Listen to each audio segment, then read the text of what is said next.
16. Uma semana depois, à tardinha, eu, que ali estava aboletado desde meio-dia, tomava café e conversava bastante satisfeito. No melhor da conversa, Azevedo Gondim entrou sem cerimônia e atirou uma inconveniência que não tinha tamanho. Ah, o senhor está aqui? Eu vinha dar os parabéns à dona Madalena. Foi bom encontrá-lo. Minhas felicitações. Que história é essa? Perguntei estremecendo. O casamento, explicou Azevedo Gondim. É em que se fala. O senhor não tinha dito nada. Quando é isso? Não respondi. Madalena contou os fios do bordado. Dona Glória imobilizou-se, com uma xícara na mão. Tive desejo de torcer o pescoço do Gondim, que, percebendo a tolice, se encostou à parede raspando o queixo. Levantei-me e cheguei à janela para disfarçar o constrangimento. Como o Gondim se aproximasse, rosnei. Você está bêbado? Julguei que não fosse segredo. Todo mundo sabe. Idiota. E voltei a sentar-me. Acanhada as orelhas num fogaréu, agarrei-me ao Hospital de Nossa Senhora da Conceição e ao Grêmio Literário e Recreativo que levava uma existência precária com as estantes cheias de traças e abrindo-se uma vez por ano para a posse da diretoria. Que utilidade tem isso? Azevedo Gondim sentou-se pouco a pouco serenou. É uma sociedade que presta bom serviço, seu Paulo. Lorota, o hospital, sim senhor, mas biblioteca num lugar como este, para quê? Para o Nogueira ler um romance de mês em mês? Uma literatura desgraçada. Azevedo Gondim, aferrando-se a uma ideia, gira em redor dela como peru. A instrução é indispensável, a instrução é uma chave. A senhora não concorda, dona Madalena? Quem se habitua aos livros é não habituar-se, interrompi. E não confunda instrução com leitura de papel impresso. Dá no mesmo, disse Gondim. Qual nada? E como é que se consegue instrução se não for nos livros? Por aí, vendo, ouvindo, correndo o mundo. O Nogueira veio da escola sabido como o diabo, mas não sabia inquirir uma testemunha. Hoje esqueceu o latim, é um bom advogado. Entretanto, o senhor acha o hospital necessário. E por que não deita fora os seus tratados de agricultura? É diferente. Em todo caso, suponho que os médicos estudam menos nos livros que abrindo barrigas, cortando vivos e defuntos em experiências. Eu, nas horas vagas, leio apenas observações de homens práticos e não dou valor demasiado a elas. Confio mais em mim que nos outros. Os meus autores não vieram olhar de perto os homens e as terras de São Bernardo.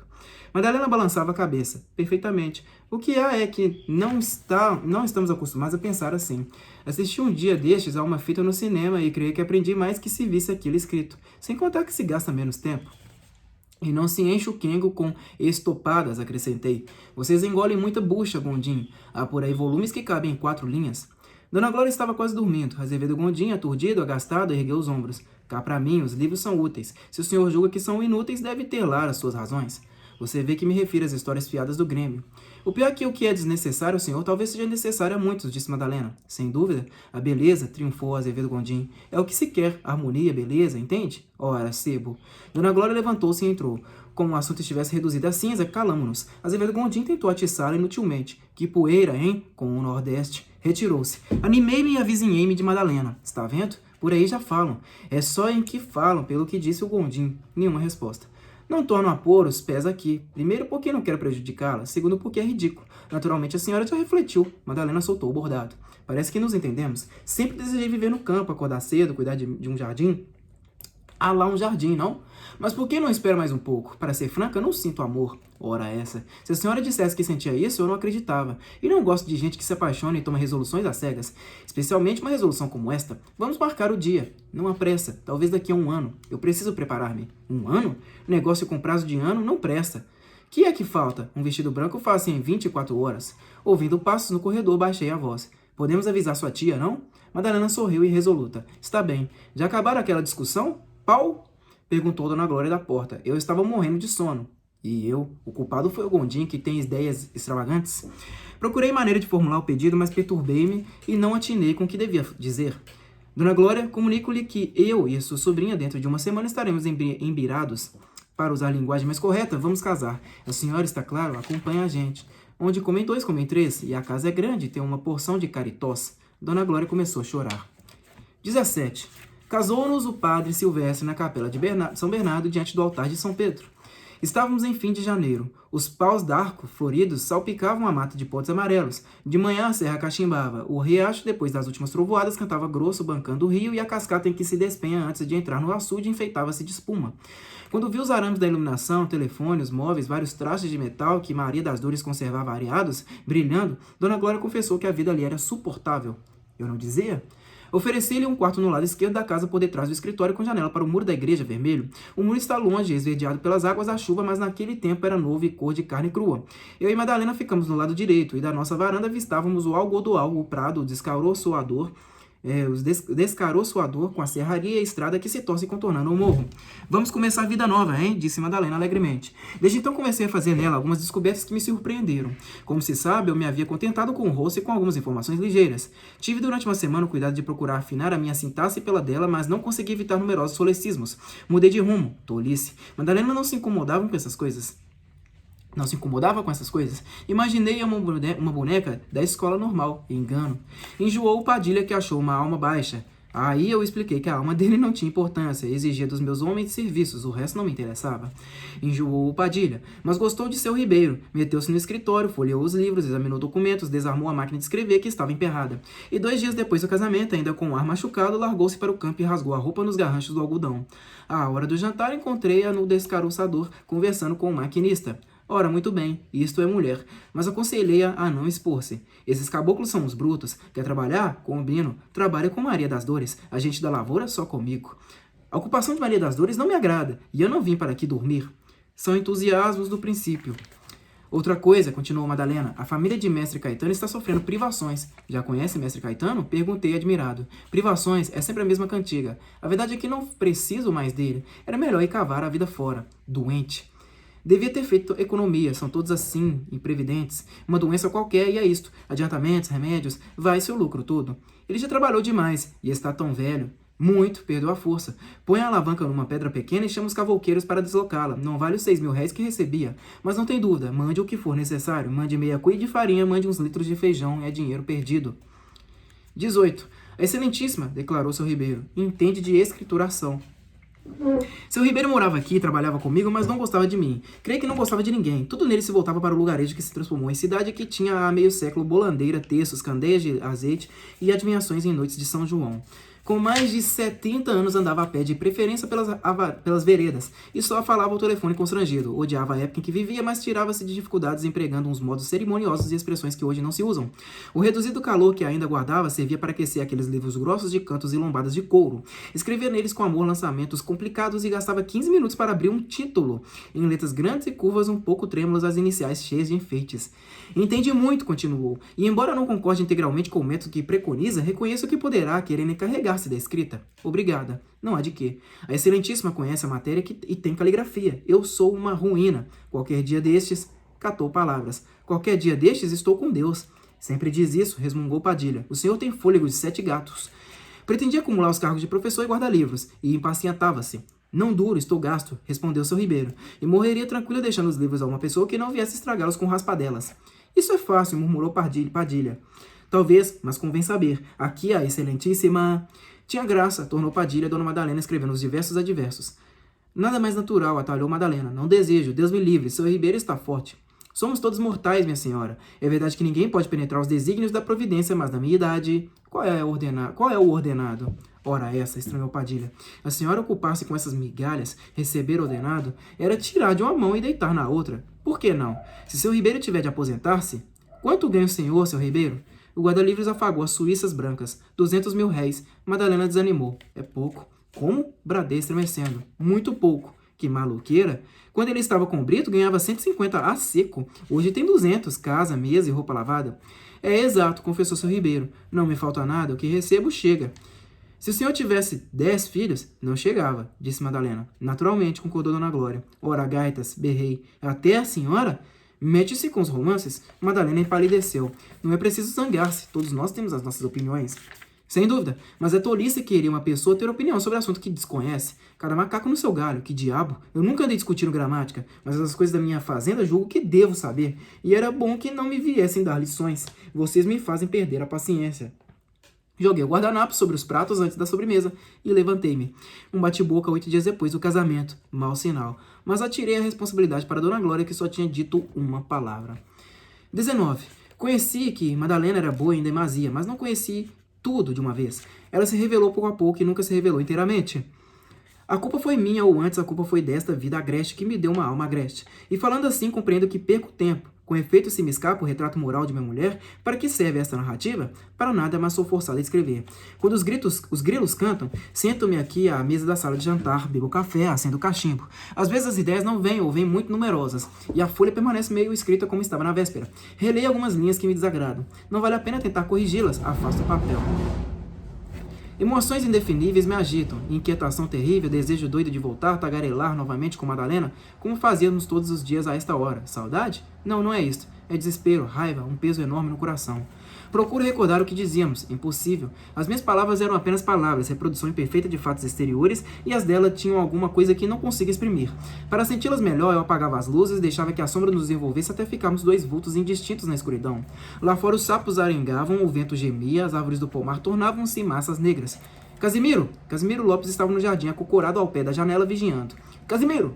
A figura de Casimiro Lopes aparece à janela, os sapos gritam, o vento sacode as árvores apenas visíveis na treva. Maria das Dores entra e vai abrir o comutador. Detenho-a, não quero luz. O tic-tac do relógio diminui, os grilos começam a cantar. E Madalena surge no lado de lá da mesa. Digo baixinho, Madalena! A voz dela me chega aos ouvidos. Não, não é aos ouvidos. Também já não a vejo com os olhos. Estou encostado à mesa, as mãos cruzadas. Os objetos fundiram-se e não enxergo sequer a toalha branca. Madalena! A voz de Madalena continua a acariciar-me. Que diz ela? Pede-me naturalmente que mande algum dinheiro a mestre Caetano. Isto me irrita, mas a irritação é diferente das outras. É uma irritação antiga que me deixa inteiramente calmo.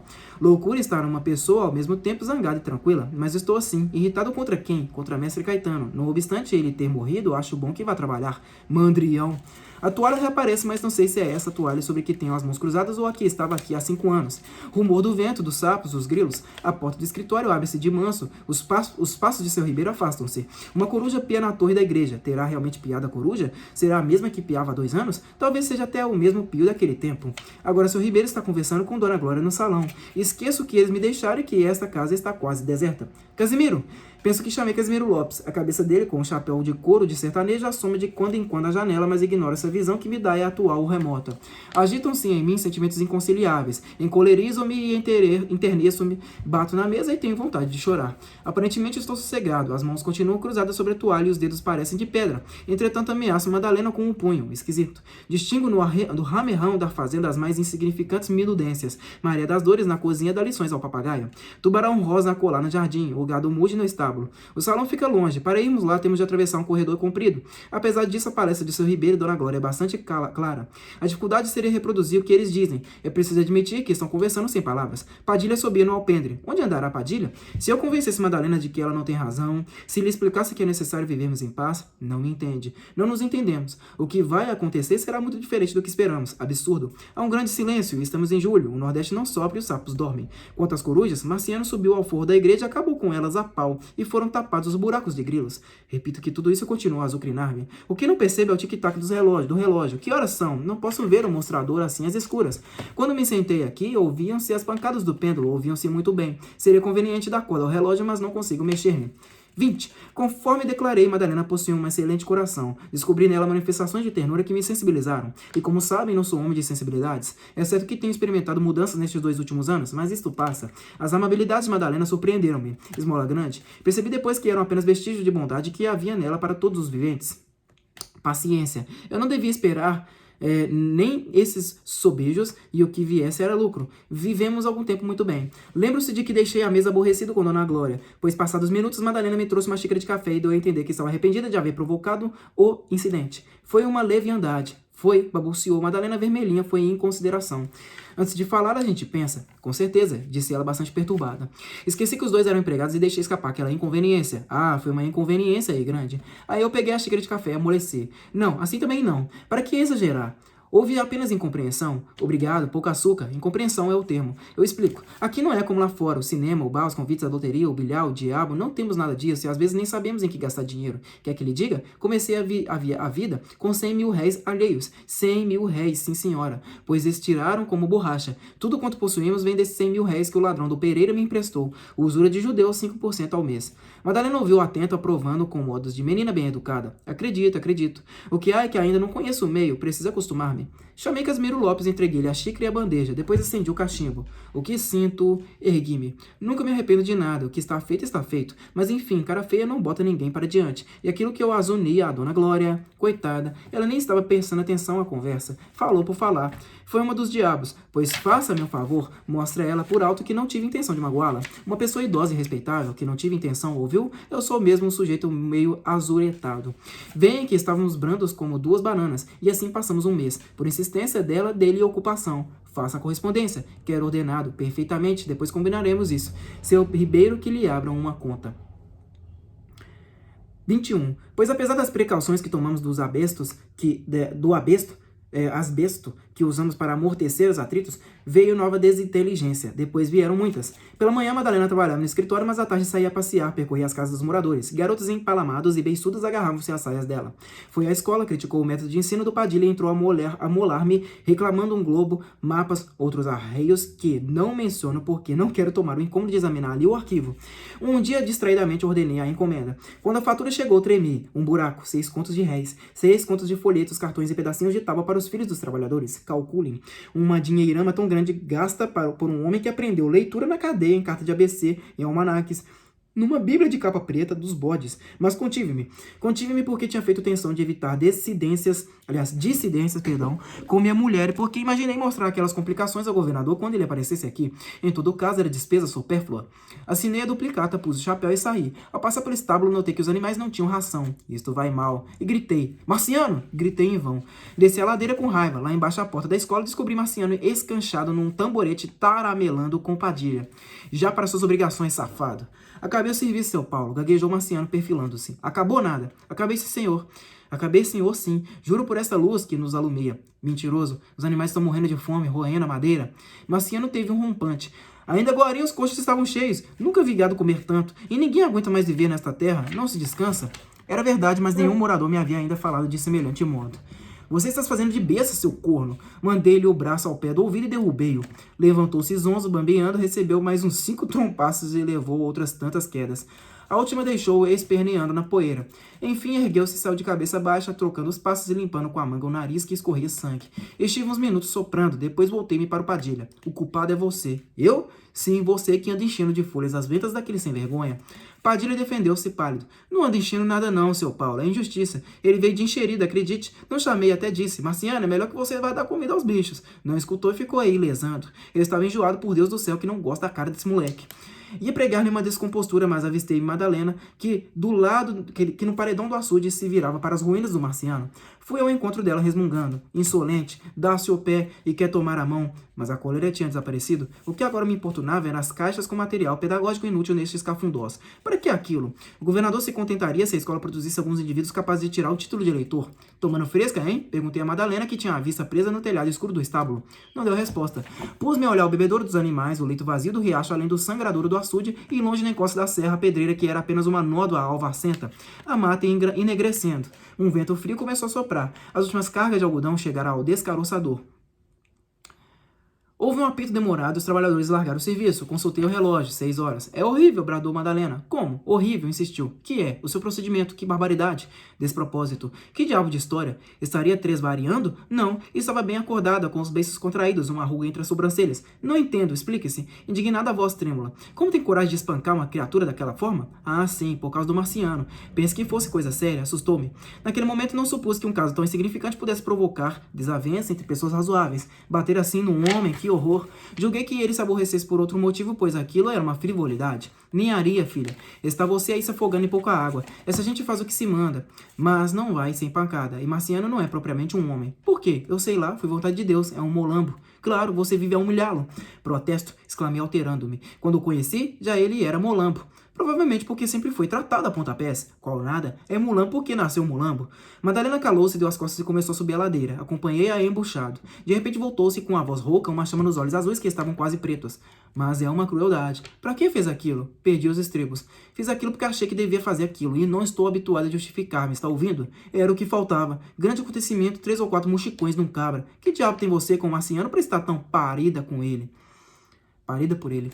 Bom, pessoal, vou parar por aqui na página 110 do livro, tá? Na próxima leitura eu vou iniciar a parte 22 Lembrando que a obra possui 200 e...